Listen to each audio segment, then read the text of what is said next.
Hi everyone, welcome to పీజర్ education. ఈ వీడియోలో మనం ఏం చూద్దామంటే ఏదైతే డిగ్రీ థర్డ్ సెమిస్టర్ వాళ్ళకి రిలేటెడ్ ఉన్నటువంటి ఈ యొక్క ఫిజిక్స్ ఎగ్జామ్ గురించి అయితే మాట్లాడదాము. మీరు ఎవరు కంగారు పడద్దు, ఎగ్జామ్ దగ్గర ఉందని కానీ ఏమొద్దు. నేను చెప్పిన విధంగా కనుక మీరు కనుక ఏదైతే నేను క్లియర్గా ఈ వీడియోలో టాప్ టు బాటమ్ ఎండ్ వరకు చెప్తానో, మధ్యలో కొన్ని టిప్స్ చెప్తాను, ఎండింగ్లో ఎట్లా పాస్ అవ్వాలి, ఎట్లా హై స్కోర్ చెప్పాలి అవి చెప్తాను. వీటి మధ్యలో క్వశ్చన్స్ మధ్యలో కొన్ని టిప్స్ చెప్తా. దాంతోపాటు ఇంకా ఎక్కువ స్కోర్ చేయడం ఎట్లా, దాంతో సింపుల్గా ఏ విధంగా చదువుకోవాలి, ఇట్లా ప్రతిదీ నాకు తెలిసిన ఇన్ఫర్మేషన్ 100% మీతో షేర్ చేసుకుంటా ఈ వీడియోలో.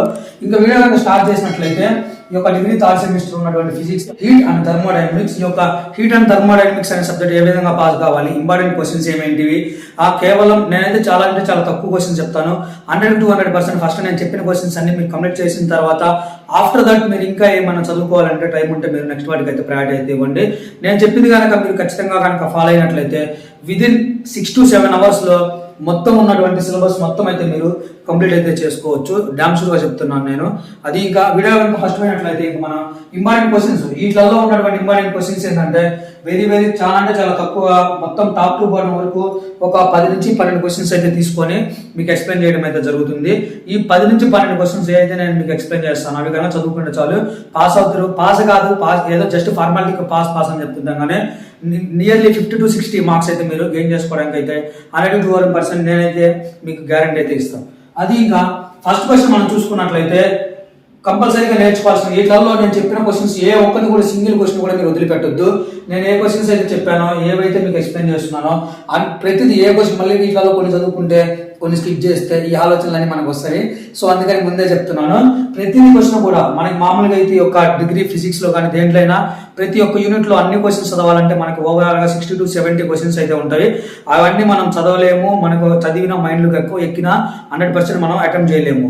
నేను డిగ్రీ కంప్లీట్ చేసి వచ్చిన స్టూడెంట్నే, ఆ బాధలు ఎట్లా ఉంటాయో లేకపోతే ఆ పెయిన్, ఆ చిరాకు ఎట్లా ఉంటుందో నాకు తెలుసు. కాబట్టి చాలా సింప్లిఫైడ్ వర్షన్ లో వీడియో ఎందుకు లేట్ అవుతుందని చాలా మంది నన్ను కామెంట్స్ అడిగారు, అన్న ఫిజిక్స్ చెప్పమని అడిగారు. లేకపోతే సార్ ఇట్లానే నేను ఎందుకు చెప్తున్నా అంటే, ఒకటి గుర్తుపెట్టుకోండి, నా సైడ్ నుంచి నేను చెప్పాలనుకుంటున్నది, నేను ఎప్పుడు కూడా నాకు తెలియని ఇన్ఫర్మేషన్ కానీ లేదా అది కన్ఫామ్ గా లేని ఇన్ఫర్మేషన్ కానీ ఎప్పుడు కూడా మీతో షేర్ చేసుకోలేదు.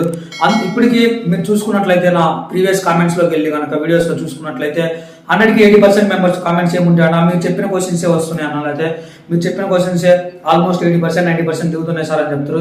ఎందుకంటే దాని గురించి మొత్తం పూర్తిగా అనాలిసిస్ చేసిన తర్వాత నేను వీడియో అయితే చేయడం జరుగుతుంది. అంతేగాని లేకపోతే ఏదో ఫార్మాలిటీగా లేకపోతే వ్యూస్ కోసమో లేకపోతే ఇంకోటి, నా టీచింగ్ అనేది నా ప్యాషన్. అందుకని నేను చాలా ఇంట్రెస్టింగ్ గా చెప్తాను. అందరిలాగా మీకు ఇంపార్టెంట్ క్వశ్చన్స్ అన్ని ఒక పేజీలో రాసుకొని వీడియో రూపంలో స్క్రోల్ చేస్తూ మీకు ఎక్స్ప్లెయిన్ చేయొచ్చు. కానీ ఆ విధంగా కనుక ఎక్స్ప్లెయిన్ చేసినట్లయితే ఏమవుతుందంటే నాలో ఉన్నటువంటి ఎక్స్ప్రెషన్స్ కానీ నాలో ఉన్నటువంటి ఫీలింగ్స్ కానీ నేను ఎవరైతే వ్యూవర్స్ ఉంటారో నా స్టూడెంట్స్ తోటి నేను 100% కమ్యూనికేషన్ ఇవ్వలేను. ఓరల్ గా చెప్పేది వేరు, లేకపోతే ఇట్లాగా ఫేస్ టు ఫేస్ ఇంటరాక్షన్ చెప్పేది వేరు ఉంటుంది. ఇన్ కేస్ ఇప్పుడు ఎమర్జెన్సీ అయినప్పుడు తప్పని పరిస్థితిలో ఆల్టర్నేట్ ఎత్తుక్కుంటాం, కానీ అప్పటి వరకు అయితే నేను ఫేస్ టు ఫేస్ నాకు తెలిసినంత వరకు అయితే క్లియర్ గా అయితే మాట్లాడడానికి అయితే ప్రయత్నం చేస్తాను. అందుకనే కొన్నిసార్లు వీడియోస్ లేట్ అవ్వచ్చు. అందుకని దానికని ప్రతి ఒక్కరు పేషెన్స్ తోటి వెయిట్ చేయండి. ఖచ్చితంగా నాకు చాలా బిజీ వర్క్ ఉంటుంది, దాంతోపాటు నాకు ఇది కూడా ఉంటుంది. నేను అన్ని మెయింటైన్ చేసుకోవడానికి అయితే ట్రై అయితే చేస్తాను. ఇది ఎందుకు చెప్తున్నా అంటే ప్రతి ఒక్కరు ఎవరు కూడా మిస్అండర్స్టాండింగ్ చేసుకోకూడదు అనే ఉద్దేశంతో అయితే ఇంతవరకు అయితే చెప్పడం జరుగుతుంది. ఇది ఇంకా నెక్స్ట్ మనం చూసుకున్నట్లయితే first question, galvanometer construction and working principle. ఈ క్వశ్చన్ డామ్ షూర్గా అయితే నేర్చుకోండి. మీరు ఇంకోటి కూడా చెప్తాను, నేను అందరిలాగా క్వశ్చన్ నేర్చుకోమని చెప్పను. ఆ క్వశ్చన్ నేర్చుకున్న దాన్ని ఎట్లా ప్రెజెంటేషన్ చేయాలో కూడా చెప్తాను. ఫర్ ఎగ్జాంపుల్, ఇప్పుడు కొంతమంది ఏముందంటే హై స్టూడెంట్స్ ఉంటారు. హై స్టూడెంట్స్ ఏంటంటే వాళ్ళు ఏ విధంగా అయితే చదువుతారో డైరెక్ట్ గా రాసేస్తారు. కానీ నాలాగా బ్యాక్ బెంచ్ స్టూడెంట్స్ ఇట్లా మేము చాలా మంది ఉంటాము. సరిగ్గా పాస్ అవ్వాలి లేదా జస్ట్ చదివి పాస్ అయితే చాలా ఫీలింగ్ అయ్యాలి చాలా మంది ఉంటారు. ఇట్లాంటి వాళ్ళ కోసం నేను చెప్తుంది ఏంటంటే, ప్రతి ఒక్కళ్ళు నేను ఈ ప్రతి క్వశ్చన్కి ఇదే ప్రొసీజర్ మీరు ఫాలో అవ్వండి అనేది ఎక్స్ప్లెయిన్ చేయలేం. కాబట్టి ఫర్ ఎగ్జాంపుల్ ఇక్కడ ఫస్ట్ గ్యాలనోమీటర్ ఉంది. గ్యాలనోమీటర్ అన్నప్పుడు మీరు గ్యాలనోమీటర్ పెట్టేసి క్లియర్ కట్ గా గ్యాలనోమీటర్ డెఫినేషన్ రాయండి. ఎందుకంటే క్వశ్చన్ అనేది మన గ్యాలనోమీటర్ అడిగినప్పుడు నువ్వు గ్యాలనోమీటర్ డెఫినేషన్ అడిగినా నువ్వు రాసినట్లయితే నీకు ఖచ్చితంగా ఒక మార్క్ అయితే అక్కడ ఇస్తారు. ఫస్ట్ నువ్వు గ్యాలనోమీటర్ డెఫినేషన్ రాసి ఆ తర్వాత నెక్స్ట్ ఇట్లాంటి క్వశ్చన్స్ మీరు ఏ ప్రొసీజర్ ఫాలో అంటే మన ఇంటర్మీడియట్ లో ఏదైతే మనం ప్రాక్టికల్స్ లో ఇది ప్రాక్టికల్ బుక్ రాస్తాం కదా, ఆ యొక్క బుక్ లో మనము థియరిటికల్ అంటే కొన్ని ప్రొసీజర్స్ ప్రాక్టికల్స్ చేస్తాం కదా, ఆ ప్రాక్టికల్స్ రాసిన విధంగానే మీరు ఇక్కడ ప్రెజెంట్ చేయొచ్చు. ఫస్ట్ డెఫినేషన్ పెడతావు, ఏదైతే నీ క్వశ్చన్ అడిగానో దాన్ని రాస్తావు. ఆఫ్టర్ దట్ నీకు ఇక్కడ కన్స్ట్రక్షన్ అన్నాడు. నెక్స్ట్ ఇక్కడ నువ్వు కన్స్ట్రక్షన్ అండ్ సైడ్ హెడ్డింగ్ పెట్టేసి ఆ యొక్క గ్యాలనోమీటర్ కన్స్ట్రక్ట్. గ్యాలనోమీటర్ అంటే ఏదో చూద్దాం ఫస్ట్, మర్చిపోయి అసలుకి. గ్యాలనోమీటర్ అంటే ఒక electronic item which is used to measure electricity. మనం కరెంట్ కానీ దాంట్లో ఉన్నటువంటి ఎలక్ట్రిసిటీని మెజర్ చేయడానికి వాడేటువంటి ఒక మీటర్. ఫర్ ఎగ్జాంపుల్ ఇప్పుడు టెంపరేచర్ చేయడానికి థర్మోమీటర్ యూజ్ చేస్తాం, అట్లానే ఎలక్ట్రిసిటీని మెజర్ చేయడానికి మనం గ్యాలనోమీటర్ యూజ్ చేస్తాం. ఇట్లా డెఫినేషన్ అదే రాసుకోవచ్చు మీరు. ఆఫ్టర్ దట్ కన్స్ట్రక్షన్ లో ఈ యొక్క గ్యాలనోమీటర్ అనేది కన్స్ట్రక్ట్ చేయాలంటే ఏమేమి కావాలి? ఫర్ ఎగ్జాంపుల్ థర్మోమీటర్ కన్స్ట్రక్ట్ చేయాలంటే మనకి గ్లాస్ కావాలి, దాంట్లో మెర్క్యూరీ కావాలి, కొన్ని సెంటీమీటర్ స్కేల్, మీటర్ స్కేల్ కావాలి, ఇట్లా ఉంటవి కదా. అట్లానే సేమ్ నీకు గ్యాలనోమీటర్ కూడా కొన్ని ఉంటవి. ఆ కన్స్ట్రక్షన్ అనేది ఏ విధంగా ఉందో ఆ కన్స్ట్రక్షన్ రాసుకొని ఆఫ్టర్ దట్ నెక్స్ట్ సైడ్ నువ్వు ఏం పెట్టాలంటే ఎక్స్ప్లెనేషన్ పెట్టాలి.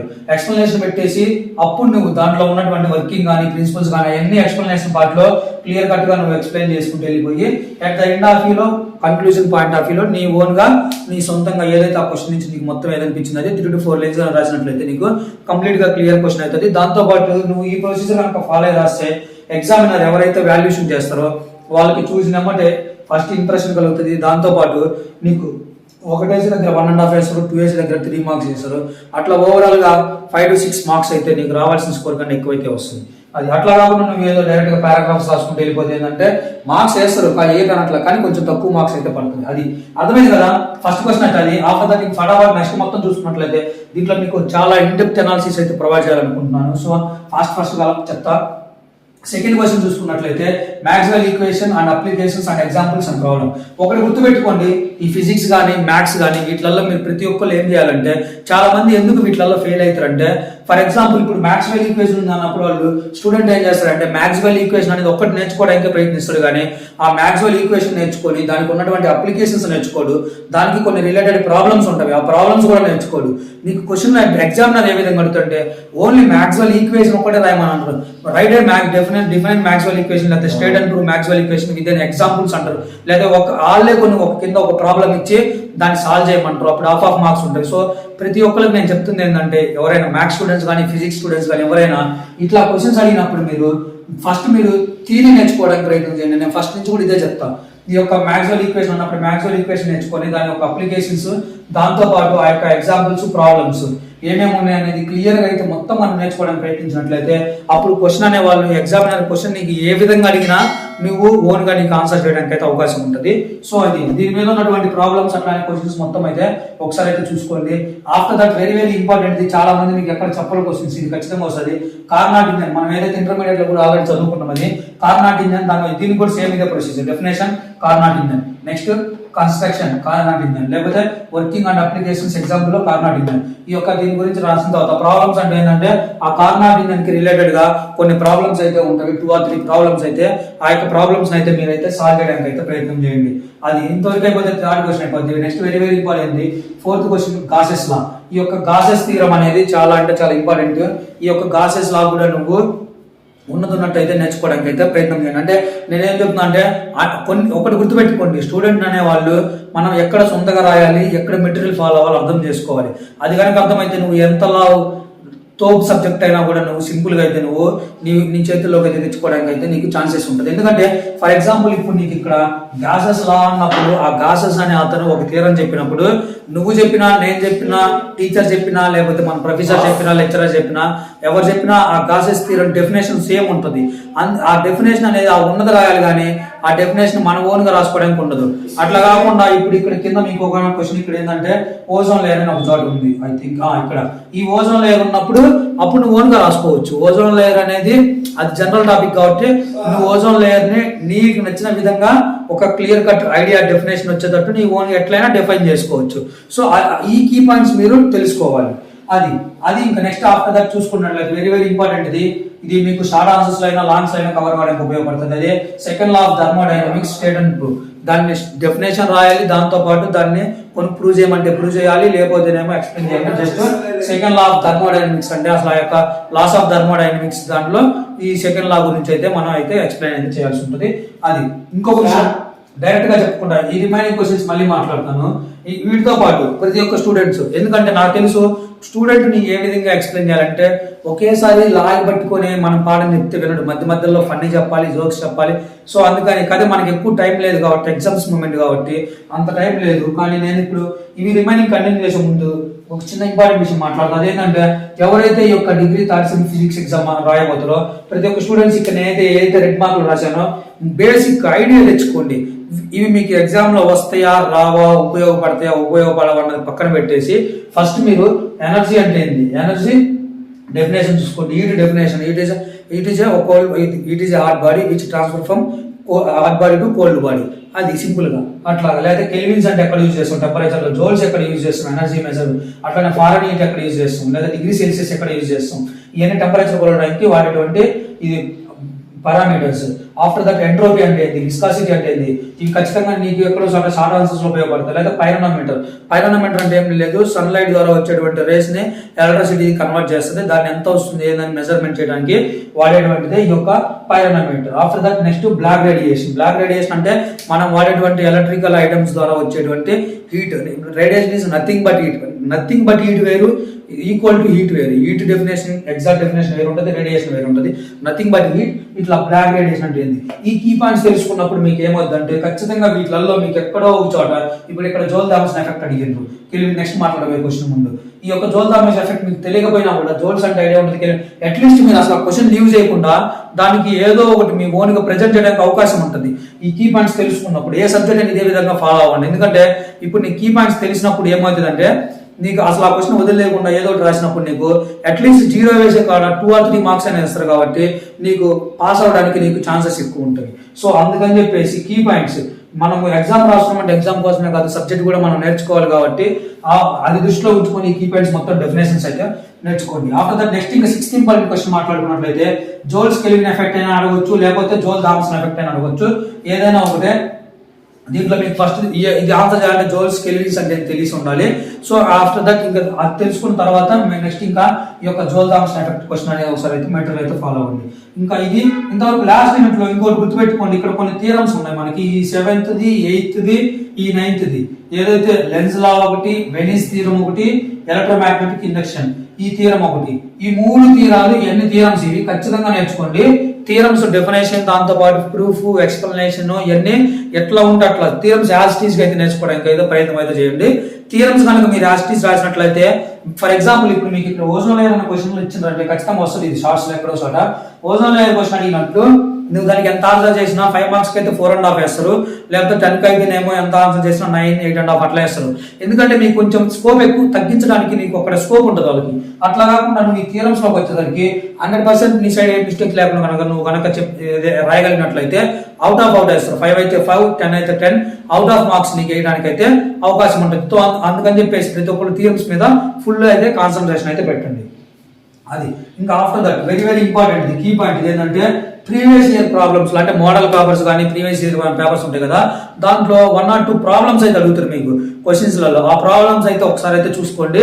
ఎందుకంటే అవి రిపీట్ అవుతాయి, లేకపోతే దానికి ఈక్వల్ గా లేకపోతే సీక్వల్ గా అయితే మీకు నెక్స్ట్ ప్రాబ్లమ్స్ అయితే వస్తాయి. అట్లాంటప్పుడు మీకు ప్రాబ్లమ్స్ అయితే వదిలిపెట్టకుండా ఉండడానికి అవకాశం ఉంటుంది. ఆ ప్రాబ్లమ్స్ కూడా ఒకసారి చూసుకోండి. ఆఫ్టర్ దట్ ఇంకా చిన్న మాట్లాడుకుంటే వెరీ ఇంపార్టెంట్ ఇది కూడా KTC kinetic theory of gases. ఈ క్వశ్చన్ కూడా ఖచ్చితంగా నేర్చుకోండి. మీకు షార్ట్స్ లో కానీ లాంగ్స్ లో కానీ దాని యొక్క ప్రూఫ్స్ ఇట్లా ఉంటాయి. కైనెటిక్ థియరీ ఆఫ్ గ్యాసెస్ అంటే ఏంటిది దాని గురించి మొత్తము ఒకసారి అయితే నేర్చుకోండి. క్లాసెస్ ఆల్రెడీ మనం వినే ఉంటాం కాబట్టి పెద్ద ప్రాబ్లం ఉండదు. ఆఫ్టర్ దట్ ఈ సింపుల్ క్వశ్చన్ ఓజోన్ లేయర్ అంటే ఏంది, ఈ యొక్క క్లోరోఫ్లోరోకార్బన్స్ ఓజోన్ దీని గురించి ఒక నిమిషం మాట్లాడుకుందాము. మనకి ఓజోన్ లేయర్ అంటే ఏదైతే అట్మాస్ఫియర్ టాప్ మోస్ట్ లేయర్ ఉంటుంది, సూర్యుడి కింద ఉంటుంది అట్మాస్ఫియర్, అప్ సైడ్ సన్ ఉంటుంది. ఇక్కడ సన్ నుంచి రేస్ డైరెక్ట్ గా అల్ట్రా వైలెట్ రేస్ అని యూవీ రేస్ హార్మ్ఫుల్ రేస్ పడుతుంది. కానీ ఈ మధ్యలో ఒక నెట్ లాగా ఇప్పుడు ఫర్ ఎగ్జాంపుల్ ఒక నెట్ ఎట్లా చెప్పాలి మీకు, ఇదిగో కనబడుతుందో లేదో, ఇది ఒక నెట్ అనుకుంటే ఇక్కడ సన్ ఉంటే మధ్యలో ఈ ఏదైతే నీకు ఇక్కడ గ్రీన్ క్లాత్ పెట్టానో ఇది నీకు ఓజోన్ లేయర్ అన్నట్టు.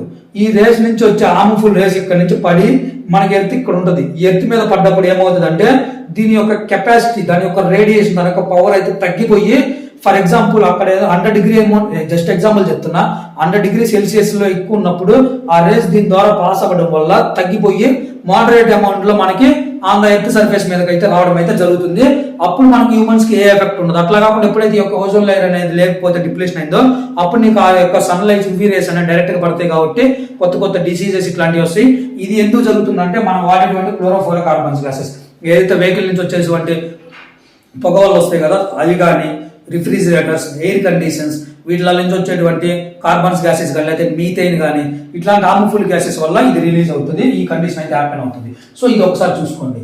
ఆఫ్టర్ దట్ ఇంతవరకు మాట్లాడుకున్నట్లయితే మనకి మేజర్ రాష్ట్రకి ఫిజిక్స్ సబ్జెక్ట్ లో సింపుల్ గా ఎట్లా పాస్ అవ్వాలి, ఇంపార్టెంట్ క్వశ్చన్స్ ఏమేంటివి వీటి గురించి మాట్లాడుకున్నాము. నెక్స్ట్ ఇంకో 1 or 2 minutes నేను హౌ టు స్కోర్ హై అనే దాని గురించి ఒక నిమిషం మాట్లాడతా, లాస్ట్ లో హౌ టు పాస్ ఈజీలీ అనే దాని గురించి ఒక నిమిషం మాట్లాడతా. ఇదేమో నా ఫ్యాన్స్ కోసం మాట్లాడతా, ఇదేమో నా స్టూడెంట్స్ ఎవరైతే ఎక్కువ స్కోర్ చేయాలంటారో వాళ్ళ కోసం మాట్లాడతా. ఈ యొక్క హౌ టు స్కోర్ హై అన్న విషయంలో ఏంటంటే ప్రతి ఒక్క ఫస్ట్ మీరు ఇవన్నీ చదవండి. ఎందుకంటే హౌ టు స్కోర్ హై అనేది ఎవరు ఆలోచిస్తారంటే ఎవరైతే 70+ కానీ ఇట్లాగే తెచ్చుకోవాలన్న స్టూడెంట్స్ టాపర్స్ అంటాం కదా, వాళ్ళు ఆలోచిస్తారు. కాబట్టి ఫస్ట్ ఇవన్నీ చదివినా లేదా ఆఫ్టర్ దట్ ఇట్లాంటి డెఫినేషన్స్ ఉంటవి.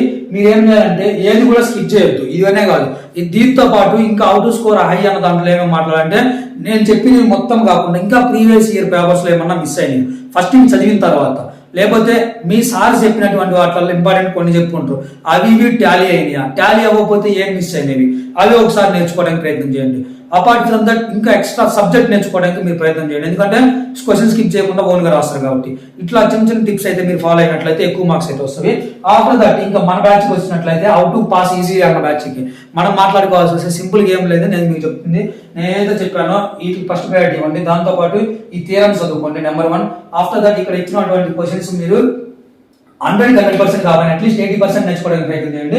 ఇంతవరకు ఒకటైతే మీరు పాటించాల్సిన టిప్స్ ఏంటంటే ఏ క్వశ్చన్ కూడా మీరు లీవ్ చేయొద్దు. అసలు రాని క్వశ్చన్ అయినా కొన్నిసార్లు at the end of bottom of పేజీలో మీరు క్వశ్చన్ ఆ పేపర్ ఇచ్చే ముందు ఆ క్వశ్చన్ నెంబర్ వేసి రోమన్ నెంబర్ వేసి question numbers Roman numbers miss చేయొద్దు. అక్కడ కూడా వేసేసి ఆ క్వశ్చన్ రాయండి. ఎందుకంటే కొన్నిసార్లు మన టైం బాగుంది క్వశ్చన్ మిస్టేక్ ఇస్తే వాళ్ళు కరెక్ట్ గా చేయలేకపోతే ఫుల్ మార్క్స్ వస్తాయి. అందుకని ఆఫ్టర్ దట్ అదొకటి. దాంతో పాటు ఇంకా ఏంటంటే ఈ క్వశ్చన్స్ అన్ని మీకు రాకపోయినా దానికి రిలేటెడ్ డెఫినేషన్ రాయండి, దానికి related concept at least 1 or 2 sides అయితే రాయడానికి అయితే ప్రయత్నం చేయండి. అది ఫస్ట్ వచ్చినంత వరకు 100% అయితే అటెంప్ట్ చేయండి. ఇది మరి ఓవరాల్ గా వీడియో అయితే. All the best everyone who are going to crack the STAR Sim Physics exam. This is I am Ganesh signing off. Bye bye.